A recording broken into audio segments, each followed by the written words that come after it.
You ever notice how conditioned we were to just get a job, but like never taught how to actually live? Nobody taught us how to be happy, how to manage money, how to deal with stress, how to build something real. They just drilled in obedience. Follow directions, show up on time, raise your hand to go take a piss. We weren't raised to live. We were programmed to comply. And now we're all stuck out here trying to figure life out backwards with bills we can't afford, with jobs that drain us and we have no idea how to escape it. We know how to clock in, but not how to create. We know how to take orders, but not how to trust ourselves.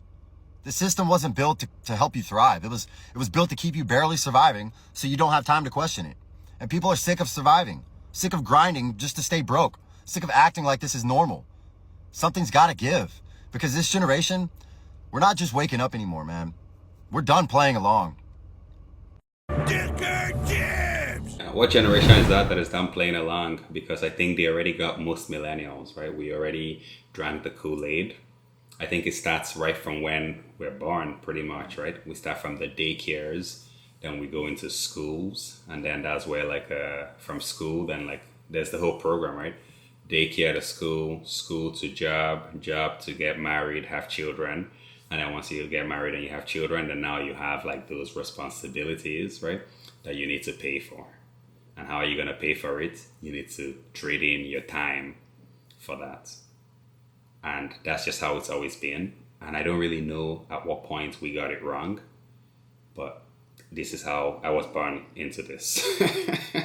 So I don't really know what to say. But this brother here, I've been listening to him for some time now. And let me just say, he spits straight facts, right? Again, I'm going to link his video down in the description below because I think he has some pretty interesting stuff to say. I think the system is definitely rigged against your common man. And really, most people just pretty much never get to leave, right? From when you're born until you retire at 65, if you're lucky enough to retire at 65. And then with the average life expectancy being around 70, you have maybe a decade after retirement to enjoy. So you're going to pretty much have the back end of your life to enjoy. Meanwhile, you give the front end where you have most of your youth, most of your dreams and aspirations, you give it out to all these dinglebats, right? Give it to them. And for what? So I agree with this guy. It's completely rigged system, to be honest. Now what the fuck is going on in Canada? Look, seriously. For God's sake. I went to the grocery store today. Not for a big shop. Nothing wild and crazy. Just 8 items. A zucchini, a tiny bag of carrots, 3 stalks of celery, 5 red potatoes, 4 small packets of lunch meat. Where the hell was the cheap lunch meat? Doesn't even exist anymore. Some rice noodles, a packet of instant coffee, some drinking water. It came to $69.09. That wasn't... Yep. As if it's 69, right? Because that's pretty much... Why does it feel like every time somebody comes out of the grocery store, it just feels like as if you've been defiled? And now we're having bills that are having some S connotations to them, right? 69. She got 69 in there. Meat for dinner, nothing fancy anything. So, no treats. Now, I know that might not seem very much to some of you, but damn it, I live on a fixed income. So does my son. I'm the caregiver for him. I'm a senior mom. I'm the sole caregiver for my son. He's on a disability. I'm not out here buying lobster and champagne, and neither is here. I'm out here buying some juice boxes and some so-called cheap sandwich meat. And now I'm seriously thinking of locking up the sandwich meat in my fridge and handing it out one slice at a time, like it's prescription narcotics. Of course, sandwich meat is a luxury, right? I don't know who's buying sandwich meat in this economy, but really, sandwich meat has always been a luxury. The same thing with cherries. The same thing with when you're doing laundry, those nice things that smell nice. All those things are the extras that we have to just do without. But when I heard her items being $69, she's right. It doesn't even seem that bad. Like today, or was it yesterday, I went to Walmart to get instant coffee. I literally bought instant coffee, one instant coffee, and then like the rotisserie chicken, the full chicken. Two things. Guess how much it was? $20 something for 2 items. So yeah, I don't even know how she managed to keep it under at $69. One slice of bread at a time. Son, you want some water? You're going to have to earn it by doing some dishes.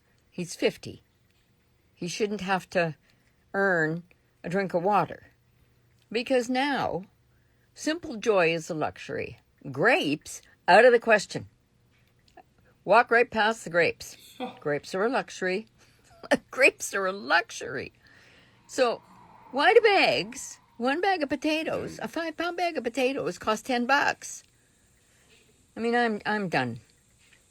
I'm done. I'm done pretending that this is normal. This is full-on corporate greed. Full stop. Corporate greed. They don't give a shit if you don't like them. And it's not just corporate greed, but it's corporate greed enabled by the people that we've elected to, like a govern. We've elected them to govern us, but now it seems like as if they rule, and they're ruling with an iron fist. Prices. Let's be real. How are people surviving this? It was bad in March when I worked in the grocery store. It's worse now. Maybe people aren't surviving this. What job pays enough to have a mental breakdown so that you don't have a mental breakdown in the grocery store? I see people walking out of the store and they look like they're in a state of trauma. All I know is this. I had to find something, and I found something, and that has kept me sane, even though today I'm a little off the rockers. I mean, like going grocery shopping in Canada, like you have to hold your heart, like here. Like, lucky for me, I don't do the grocery shopping. That's the wifey that does that, but you know what? Like, we still share the bill, right? So I still get to hear about it anyways. And let me tell you, for a family of 6, the grocery shopping that we go through in a month for a family of 6, it's eye-watering. Like, even if we wanted to sign out of the system, we just couldn't, because you know what? Our kids still gotta eat. We still gotta eat. That's the worst part, right? But my advice for anybody that is just starting out is stop pretending like as if everything is okay. Stop pretending like as if everything is normal. There's nothing normal about this. People need to literally stop procreating at this point. I know they'll probably just replace it with immigration, right? But people really need to stop procreating at this point, so that, like, as a way of protest, because without people, then there's no more like human revenue, right? Via taxes and all these bills, right? Who's gonna pay all these bills without people? So I think that's what they're gonna listen to, is when people stop acting like everything is normal, right? But people still keep doing it, still keep following the same program, going to school, getting married, getting a job, starting a family, like as if everything is normal. But there's nothing normal about these guys. And the sooner that we understand that, the better for us. I'm also going to link this lady's video down below. It's a little bit long, but feel free to go see out the rest of the video by yourselves. Be sure to give this video a like and a subscribe. And until next time, peace.